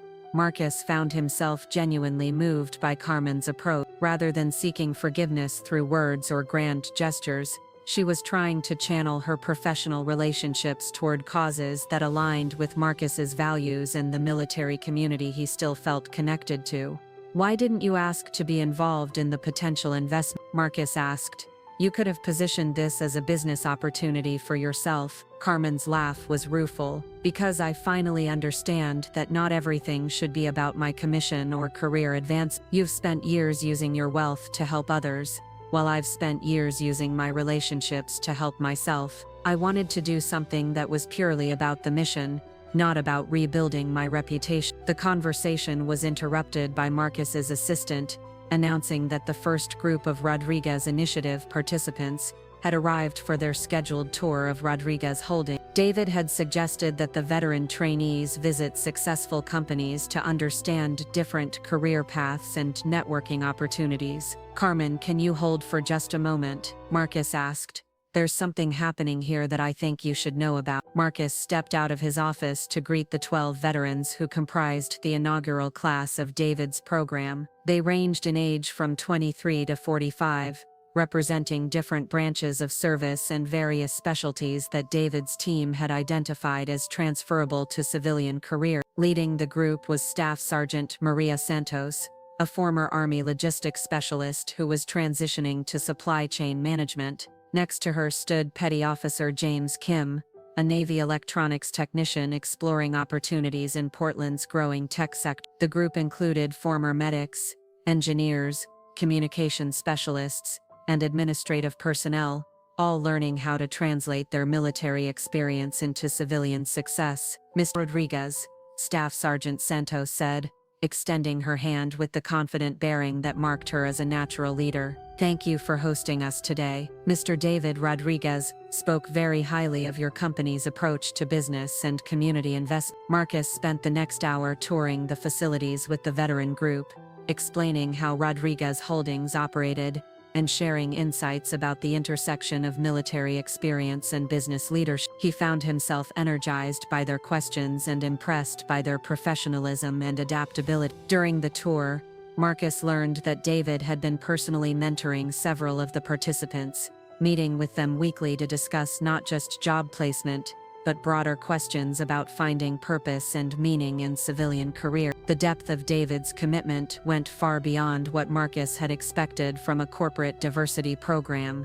Your brother has been incredible, Petty Officer Kim said during a break in the tour. He doesn't just talk about helping veterans, he actually shows up. He's at our training sessions, he's making phone calls to potential employers, he's even helping some of us with housing situations. The comments revealed a side of David that Marcus hadn't seen since their childhood, someone who was genuinely invested in helping others succeed, rather than simply advancing his own interest. When Marcus returned to his office, Carmen was still holding on the line, waiting patiently for him to resume their conversation. I just met with 12 veterans who are participating in David's program, Marcus told her. They spoke very highly of his personal commitment to their success. David's changed, Marcus, Carmen said quietly, We all have, in different ways. What happened at the country club forced us to confront who we had become versus who we were raised to be. Some of us are trying to find our way back to the values Mom taught us. Marcus considered Carmen's words as he looked out his office window at the group of veterans discussing their career goals in the conference room across the hall. The Rodriguez initiative wasn't just helping individual veterans transition to civilian careers. It was transforming his family's understanding of what success and service actually meant. Tell me more about Dr. Walsh's research, Marcus said finally. And Carmen, thank you for thinking of this connection. Regardless of what happens between us personally, helping veterans access better PTSD treatment is something I'd want to support. Carmen's relief was audible in her voice. I'll email you her contact information and the preliminary research data. Marcus, I know I can't undo what I did, but I want you to know that I'm trying to become someone worthy of being your sister again. The words carried a weight of genuine regret and determination that Marcus hadn't expected. Like David, Carmen seemed to be undergoing a fundamental transformation in her values and priorities, moving away from purely transactional relationships towards something more meaningful and service-oriented. Marcus was reviewing Jennifer Walsh's PTSD research data when his assistant announced that Uncle Roberto was requesting an unscheduled meeting. The request was unexpected. Roberto had been notably absent from family gatherings since the country club incident, apparently too embarrassed by his role in the intervention to face Marcus directly. When Roberto entered the office, Marcus was struck by how much the older man had aged in the past 18 months. The confident patriarch who had once lectured about financial responsibility now carried himself with the deflated posture of someone who had lost his sense of authority and purpose. Marcus, thank you for seeing me without an appointment, Roberto said, his voice lacking its former commanding tone. I know I have no right to ask for your time after what I did. Marcus gestured to the chair across from his desk, studying his uncle with the same careful attention he had given to David and Carmen's recent overtures. The family's pattern of seeking redemption was becoming clear, but Roberto's approach felt different, more desperate, somehow more fragile. What can I do for you, Tio Roberto? Marcus asked, using the Spanish term that carried echoes of childhood respect and affection. Roberto's hands trembled slightly as he reached into a worn briefcase and withdrew a stack of documents. I've been thinking about what happened at the country club every day for the past year and a half, not just my words but the arrogance behind them, the assumption that I understood success better than you. Marcus waited patiently as Roberto gathered his thoughts, recognizing that his uncle was struggling with concepts that challenged a lifetime of beliefs about achievement and worth. My plumbing business has been failing, Roberto continued, his voice heavy with shame. Word got out about what I said to you and it became a joke in the commercial construction community. Contractors started telling the story of the plumber who lectured a billionaire about financial responsibility. I lost 3 major contracts and the bank is threatening foreclosure on my building. The revelation was surprising, not because Roberto's business was struggling but because the proud man was admitting vulnerability to someone he had publicly humiliated. Marcus had assumed that Roberto's silence over the past months had been driven by stubborn pride rather than genuine consequences. I'm sorry to hear about your business troubles, Marcus said carefully. How can I help? Roberto's eyes filled with tears, a display of emotion that Marcus had never witnessed from his traditionally stoic uncle. I'm not here asking for money, I'm here because I finally understand what you were trying to teach us and I want to make amends in a way that honors what you've accomplished. Roberto opened the documents he had brought, revealing architectural plans and business proposals. These are the blueprints for my building and equipment inventory. I want to donate everything to the Rodriguez Initiative as a training facility for veterans who want to learn skilled trades. Marcus leaned forward, genuinely surprised by the scope of Roberto's offer. The plumbing business building was substantial, with workshop space, classroom areas and professional equipment worth hundreds of thousands of dollars.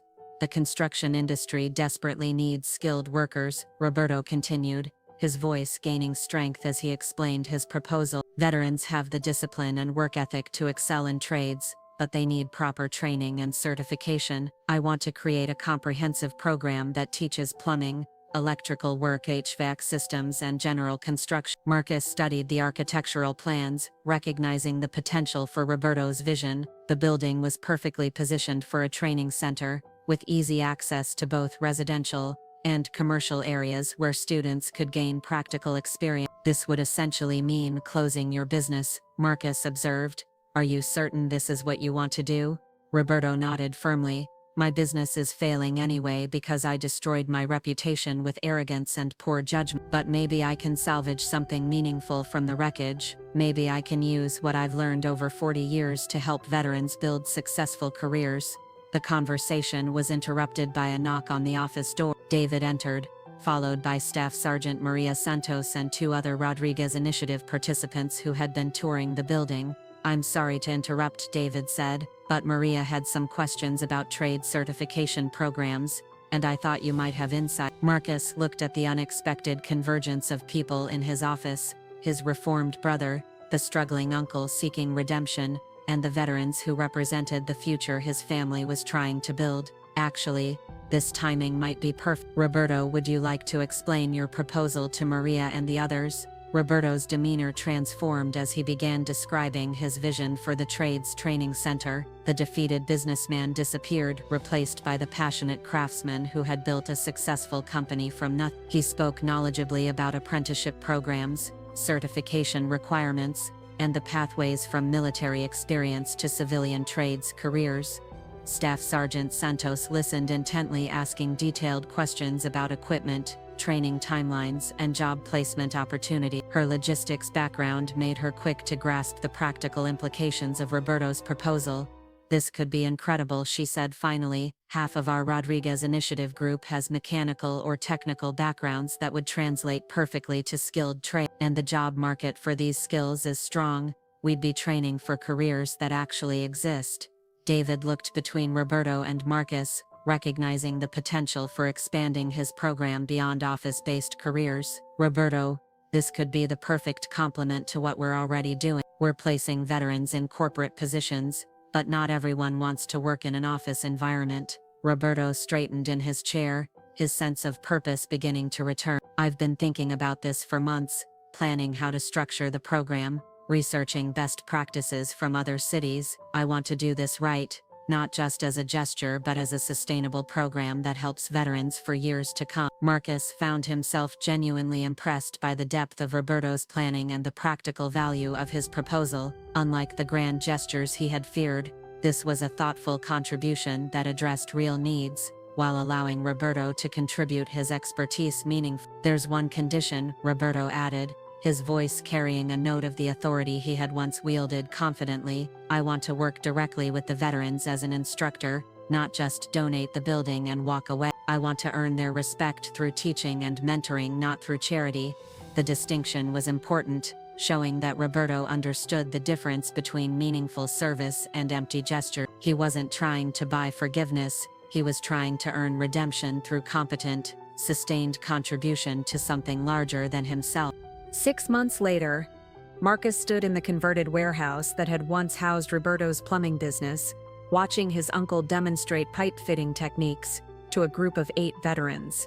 The Rodriguez Trades Training Center had become a reality, complete with state-of-the-art equipment, classroom spaces, and partnerships with local contractors who guaranteed job placement for program graduates.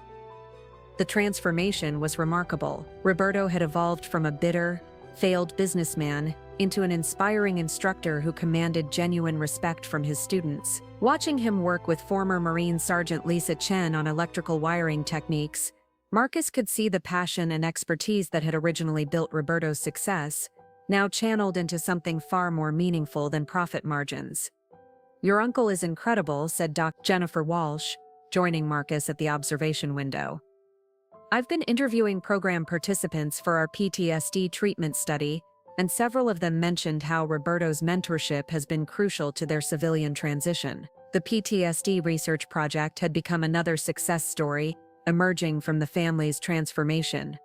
Rodriguez Holdings had provided funding for Dr. Walsh's groundbreaking treatment protocols, while Carmen had facilitated connections with pharmaceutical companies nationwide. The preliminary results were so promising that the Department of Veterans Affairs had expressed interest in nationwide implementation.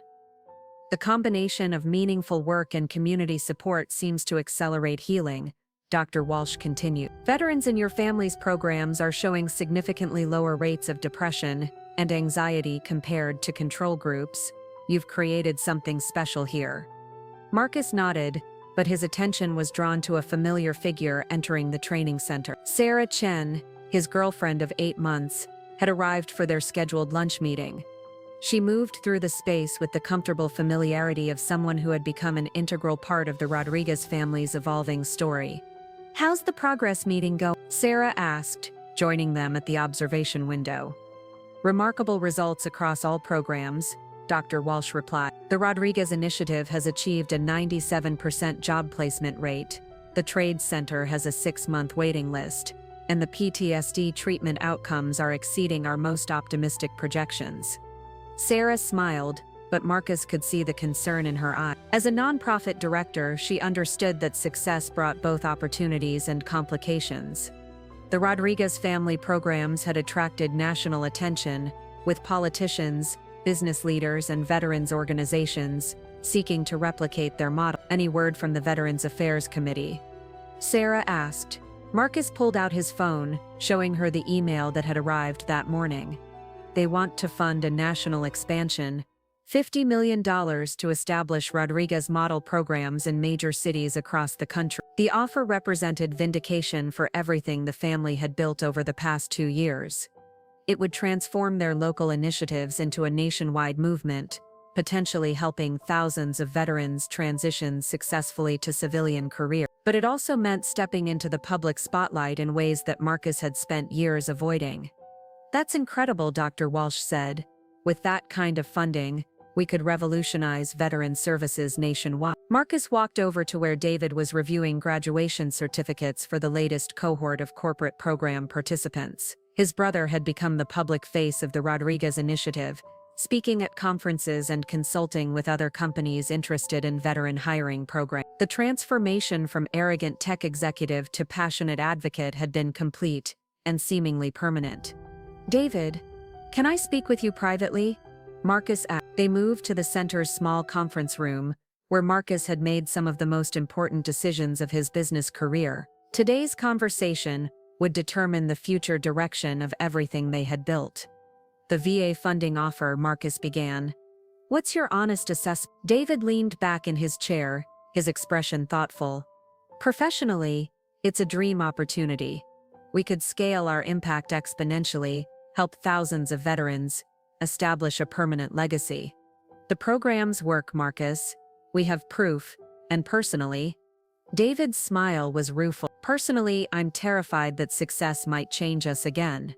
That we might lose sight of why we started this and get caught up in managing a bureaucracy instead of helping individuals. The honesty was characteristic of the new David.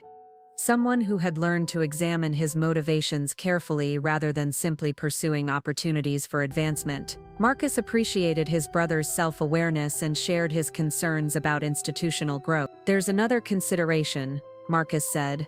Public funding means public oversight, congressional hearings, political pressure. Are you prepared for that level of scrutiny? David nodded slowly. I've thought about that. But Marcus, we have an opportunity to institutionalize something that works. If we don't take the funding, someone else will try to replicate our model without understanding what makes it successful. The conversation was interrupted by Elena Rodriguez entering the conference room. At 67, their mother had become the unofficial coordinator of family activities, ensuring that the various programs remained connected to their original values and purposes. I hope I'm not interrupting, she said, but I wanted to discuss the timing of your decision with the Veterans Affairs proposal. Marcus looked at his mother with curiosity. Elena had remained largely behind the scenes during the program's development, but her insights had been crucial to maintaining focus on service rather than recognition. What are your thoughts, Mom? David asked. Elena sat down at the conference table, her expression serious. I'm proud of what this family has accomplished. You've turned a moment of shame into something beautiful, but I want you to remember why this started. She looked directly at Marcus. This began because you tested our family's love and found it conditional. The programs exist because David, Carmen, and Roberto learned to measure success differently. If you accept government funding, Make sure you don't lose sight of those lessons. Marcus understood his mother's concern. The family's transformation had been driven by personal reckoning and genuine service. Scaling up brought risks of bureaucratization, political interference, and the kind of institutional pressures that could corrupt their original mission. There's one more factor to consider, Elena continued. This decision affects Sarah too.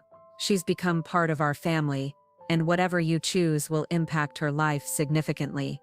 Marcus looked out the conference room window to where Sarah was chatting with Roberto and several veterans about funding possibilities for expanded programs. She had integrated seamlessly into the family's mission, contributing her nonprofit expertise while supporting Marcus's journey toward forgiveness and renewed family relationships. The weight of the decision pressed down on him. Accepting the VA funding could help thousands of veterans, but might compromise the intimate, values-driven approach that made their programs successful. Declining it might limit their impact but preserve the authenticity that had driven their success. Marcus realized this decision would define not just the future of their programs, but the kind of man he had become and the kind of family they were rebuilding. That evening, Marcus sat in his home office reviewing the Veterans Affairs proposal for the third time, weighing every clause and implication. Sarah had prepared dinner while he worked, understanding that this decision required careful consideration without pressure or distraction. The aroma of her homemade enchiladas,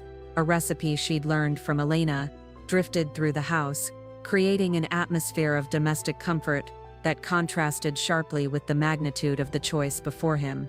The proposal was comprehensive and generous. $50 million over 5 years to establish Rodriguez model programs in 25 major cities. Federal backing would legitimize their approach and provide resources to help thousands of veterans. It represented everything he could have hoped for when the family programs first began, but it also represented everything he had learned to be wary of during his years building Rodriguez Holdings. Government partnerships brought oversight committees, political appointees, budget battles, and the constant risk that mission would be subordinated to bureaucratic convenience. His phone buzzed with a text from Carmen. Saw the news about the VA proposal on LinkedIn. Whatever you decide, I'm proud of what we've built together. The message was followed by another from Sophia, who had rebuilt her consulting practice around veteran employment services. The Portland Business Journal wants to interview me about the family programs. Should I decline until you make your decision? Marcus smiled at Sophia's consideration. She had learned to think about family impact before personal opportunity, a transformation that showed how thoroughly the country club incident had changed everyone's priorities. A knock at his front door interrupted his review. Through the window he could see David and Roberto standing on his porch, both looking uncharacteristically nervous. Sarah answered the door, greeting them warmly and inviting them in for coffee. "We're sorry to bother you at home," David said as they gathered in Marcus's living room, "but we wanted to discuss the VA proposal before you make your final decision." Roberto shifted uncomfortably in his chair, still adjusting to his transformed relationship with Marcus. "We know this decision is yours to make, but we wanted you to understand how we feel about the expansion opportunity." Marcus set aside the proposal documents, giving his brother and uncle his full attention. Over the past 2 years, he had learned to value their input, recognizing that their perspectives had been sharpened by genuine experience and hard-won wisdom. "I'm listening," Marcus said simply. David leaned forward, his expression serious. "The programs have succeeded because they're personal. When I work with veterans in the Rodriguez Initiative, I know their names, their stories, their individual challenges. I can adapt the program to help Maria Santos with her specific career goals, or support James Kim through his housing crisis." Roberto nodded in agreement. "In the trades center, I work with maybe 8 students at a time. I can see when someone is struggling with civilian transition, when they need extra support or different approaches. That kind of individual attention becomes impossible with massive scale." Sarah joined them from the kitchen, carrying a tray of coffee and Elena's homemade cookies. "I've been thinking about this from a nonprofit perspective," she said, settling beside Marcus on the couch. "Large-scale government programs often lose the flexibility that makes smaller programs effective." Marcus appreciated Sarah's insight. Her experience managing nonprofit organizations had taught her about the delicate balance between growth and effectiveness. "What's your recommendation?" "Controlled expansion," Sarah replied. "Instead of accepting full government funding, what if you partnered with carefully selected organizations in other cities? Provide training and support for local programs that adopt your model while maintaining their community connection." David's eyes lit up with interest. "That could work. We could establish Rodriguez Family Foundation programs that maintain our values and approaches while expanding impact organically." Roberto was nodding thoughtfully. Local ownership would mean each program could adapt to community needs, while preserving the personal relationships that make this work. Marcus found himself intrigued by the alternative approach they were describing. It would allow expansion without surrendering control to government bureaucracy, growth without losing the intimate scale that had driven their success. "There's another consideration," Marcus said. "The government funding comes with restrictions on religious and political activity. We'd have to be careful about how we support veterans with different kinds of challenges." Sarah understood immediately. Some of our most successful interventions involve connecting veterans with faith communities or helping them navigate political advocacy for veteran issues. Government funding could limit that holistic approach. The conversation was interrupted by Elena Rodriguez arriving with a large container of leftover enchiladas and a determined expression. "I know you're having a family meeting about the big decision," she said, "and I have something important to say." Marcus smiled at his mother's timing. Elena had developed an uncanny ability to appear whenever important family discussions were taking place, as if her maternal instincts could detect critical moments from across the city. "Mom, we were just discussing alternatives to the government proposal," David explained. Elena set down the food and looked each of them in the eye with the authority of someone who had watched her family transform from conditional love to genuine service. "Before you decide anything, I want you to remember why this all started." She turned to Marcus direct. "You tested our family because you wanted to know if we loved you for who you are, not what you have. These programs exist because we learned that lesson. Whatever you choose, make sure it honors that truth."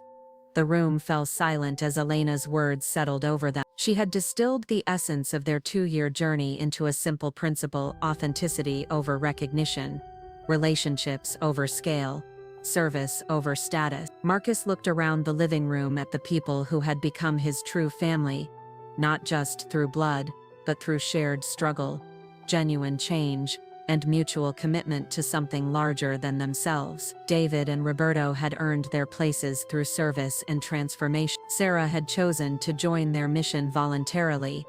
Elena had always represented the values they had lost and found again. "I've made my decision," Marcus said quietly, "but I want to discuss the implementation together, because this affects all of us." The choice would define not just the future of their programs, but the kind of legacy the Rodriguez family would leave, and the principles they would pass on to future generations. Marcus stood up, walking to the window where he could see the city lights of Portland spreading out below. 2.5 years ago, he had driven through these same streets in his old Honda Civic, heading to a family reunion that would shatter everything he believed about unconditional love. Tonight, he was about to make a decision that would define not just his legacy, but the true meaning of the wealth he had accumulated. "I'm declining the government funding," Marcus said, turning back to face his family.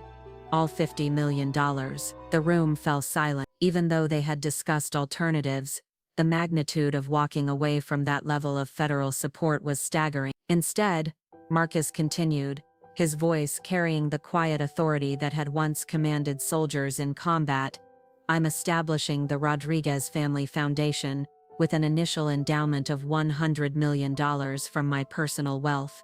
David's eyes widened. Roberto gripped the arms of his chair. Sarah reached for Marcus's hand as he returned to the couch. "The foundation will support locally owned veteran programs in cities across America, providing seed funding, training, and ongoing support while preserving community ownership and authentic relationships," Marcus explained. "We'll expand the model organically, city by city, ensuring each program maintains the personal touch that makes them work." Elena Rodriguez began to cry softly, understanding that her son was choosing values over recognition, service over status, family over fame. But that's not all, Marcus said, his voice growing stronger with conviction. I'm also transferring majority ownership of Rodriguez Holdings to a veteran-managed trust. The company that I built will be run by and for the military community, ensuring that its profits continue serving those who served our country. The declaration was so unexpected, so unprecedented, that no one spoke for several moments. Marcus was essentially giving away the empire he had spent 15 years building, transforming it from personal wealth into a permanent instrument of service. Marcus, David whispered, you're giving away almost everything. Marcus smiled, the same calm expression he had worn during the country club confrontation. No, David, I'm keeping everything that matters and giving away everything that doesn't. He looked around the room at the faces of people who had learned to love him for his character, rather than his wealth. 2.5 years ago, I tested our family's love and discovered it was conditional on success. Tonight, I'm choosing to make my success conditional on love, love for the veterans we serve, love for the communities we support, and love for the family we've become. Sarah squeezed his hand, her eyes bright with tears and pride. What about us? What about our future? Marcus turned to her with the tenderness of someone who had found his true treasure. I'm keeping enough to ensure we can live comfortably and support our family. But Sarah, I've learned that the difference between $10 million and $500 million is just numbers on a balance sheet. The difference between a family that loves conditionally and one that loves authentically is everything. Roberto found his voice first, thick with emotion. Marcus, what you're doing, it's beyond generous. It's revolutionary. It's what you taught me, Tio Roberto. Marcus replied, you showed me that failure can lead to wisdom, that losing everything material can help you find everything meaningful. Your willingness to give up your business to serve veterans inspired this decision. Elena stood up and embraced her son, her voice breaking with joy and pride. This is who I raised you to be. This is the man your father would have wanted you to become. David was struggling to process the magnitude of his brother's decision. The business world will think you've lost your mind. Billionaires don't just give away their fortunes while they're young and healthy. Marcus laughed, the sound carrying echoes of the quiet confidence that had sustained him through military service and business success. Let them think that. I've learned that the world's opinion of success and actual success are often completely different things. 6 months later, the Portland Business Journal featured Marcus Rodriguez on their cover with a headline that stunned the financial community, "The Billionaire Who Gave It All Away, How One Man Redefined Success." The article described the Rodriguez Family Foundation's rapid expansion across 12 cities, each program tailored to local needs, while maintaining the personal relationships that drove effectiveness. It detailed the veteran-managed trust that now operated Rodriguez Holdings, using business profits to fund job training, housing assistance, and mental health services for military families nationwide. But the most powerful part of the article was the sidebar featuring testimonials from family members, veterans, and community leaders who had witnessed the transformation. David Rodriguez, now serving as foundation president at a fraction of his former corporate salary, was quoted saying, "My brother taught me that real wealth isn't what you accumulate, it's what you give away." Our family lost sight of that truth, but Marcus's example brought us back to our values. Jennifer Walsh, whose PTSD research had received permanent funding through the foundation, wrote, "Marcus Rodriguez proved that the highest form of success isn't building an empire for yourself, but building a legacy that serves others long after you're gone." Staff Sergeant Maria Santos, now employed as a supply chain manager and serving on the foundation's board, provided perhaps the most telling perspective. Mr. Rodriguez could have continued being rich and famous, but he chose to be useful and meaningful instead. That's the difference between a successful person and a great human being. The article's final paragraph captured the essence of Marcus's transformation. In a world that measures success by accumulation, Marcus Rodriguez has redefined it through distribution. By giving away his fortune to serve veterans, he discovered that the true measure of a man's wealth isn't what he keeps for himself, but what he gives to others. 2 years after the magazine article, Marcus and Sarah stood in the garden behind their modest Portland home, watching their 2-year-old daughter Elena play with blocks, while her grandmother told stories in Spanish. The house was comfortable but not ostentatious, reflecting Marcus's continued commitment to living below his means, while investing in relationships and service. "Do you ever regret it?" Sarah asked, referring to the decision that had transformed him from billionaire to millionaire philanthropist. Marcus smiled, watching his daughter stack blocks with the same focused determination he had once applied to building a business empire.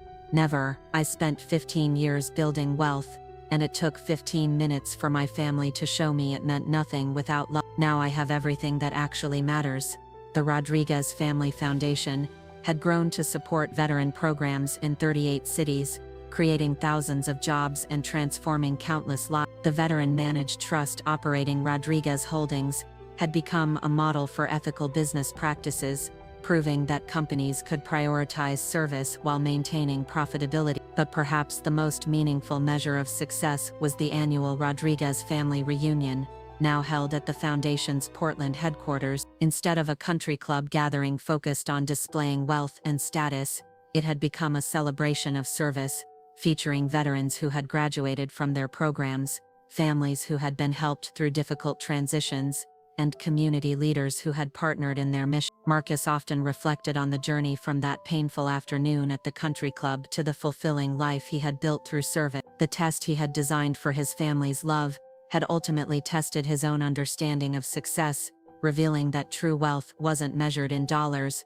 but in relationships, impact, and the legacy you leave for future generations. As evening fell over Portland, Marcus realized that the quiet veteran who had once lived in a studio apartment to test his family's love had discovered something far more valuable than money: the knowledge that a life spent serving others is the only life truly worth living. The ultimate irony wasn't lost on him. By giving away his fortune, he had finally become truly rich. You've got 2 more standout stories right on your screen. If this one hit the mark, you won't want to pass these up. Just click and check them out. And don't forget to subscribe and turn on the notification bell so you don't miss any upload from us.